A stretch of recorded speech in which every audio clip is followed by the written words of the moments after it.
Hello बच्चों, let's read the question. The question is find the time dependence of the angle of deviation of a mathematical pendulum which is 80 centimeter in length if at the initial moment the pendulum was deviated through the angle 3 degree and then set free without push. ठीक है, starting में जो angle बन रहा है वो 3 degree का बन रहा है and then set free without push. तो देखो इस क्वेश्चन को सॉल्व करने के लिए हमारा जो की कॉन्सेप्ट रहेगा वो हमारा क्या रहेगा. हम जानते हैं कि जो पेंडुलम का मोशन होगा इस तरह से पेंडुलम है और इस तरह से हमने उसको ये देखा. इनिशियल जो एंगल बन रहा है इस पोजीशन पर है हमारा पेंडुलम अब, और ये एंगल जो है वो 3 डिग्री का बन रहा है. ठीक है, तो ये क्या करेगा, ये इसकी मीन पोजीशन होगी बेसिकली. ठीक है, अब जब हमने इसको क्या किया है, इससे डेविएट किया 3 डिग्री एंगल से, तो यहाँ तक जाकर ये इसका एक्सट्रीम एंड हो जाएगा. सपोज ये पॉजिटिव एक्सट्रीम एंड है, फिर वापस मीन पोजीशन पाएगा, फिर वो इस तरफ जाएगा जो कि यहाँ पर क्या हो जाएगा, नेगेटिव एक्सट्रीम एंड हो जाएगा, फिर मीन पोजीशन पाएगा. इस तरह से अपने मोशन को क्या करेगा, रिपीट करेगा.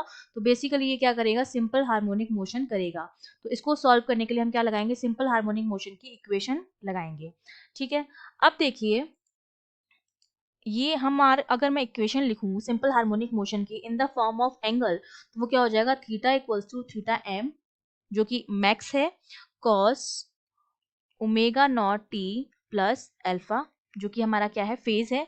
अब हमें क्या करना है, फेज को एलिमिनेट अगर करना है, तो अगर मैं मान लूं at T equals to 0, basically mean position की बात कर रहे हैं, तो मीन पोजीशन पर थीटा जो होगा वो थीटा एम के बराबर मैंने लिख दिया है कि जब t इक्वल टू 0 था तब थीटा मेरा थीटा एम के बराबर था.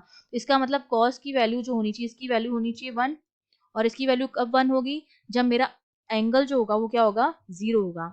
ठीक है, तो ये वैल्यूज मैं इस इक्वेशन में पुट कर दूं सारी की सारी वैल्यूज, तो ये मेरा थीटा जो आ जाएगा वो जाएगा theta M cos omega naught T. Omega naught angular frequency होती है, हम जानते हैं जो टाइम पीरियड होता है सिंपल हार्मोनिक मोशन में T equals to 2 pi upon omega होता है, 2 pi under root L upon G होता है, और T equals to 2 pi upon omega भी होता है. अगर दोनों को मैं कंपेयर करूं तो ओमेगा की जो वैल्यू आ गई, ओमेगा नॉट की जो वैल्यू आ जाएगी हमारे पास, वो हमारे पास क्या आ जाएगी, under root G upon L आ गई. अब ये ओमेगा नॉट की वैल्यू जो है वो हम इस इक्वेशन में पुट कर देंगे, तो मेरा जो थीटा बन जाएगा वो बन जाएगा थीटा एम जो कि हमारा 3 डिग्री दे रखा है, मैक्स जो है अभी फिलहाल, कॉस, और यहाँ पर हो जाएगा ओमेगा नॉट की वैल्यू हमारे पास क्या थी, under root G upon L into T. ये इक्वेशन बन गई. तो theta equals to 3 degree cos under root G की वैल्यू 9.8 और एल जो दे रखा है वो 80 सेंटीमीटर दे रखा है, तो ये मेरा हो जाएगा 0.8 मीटर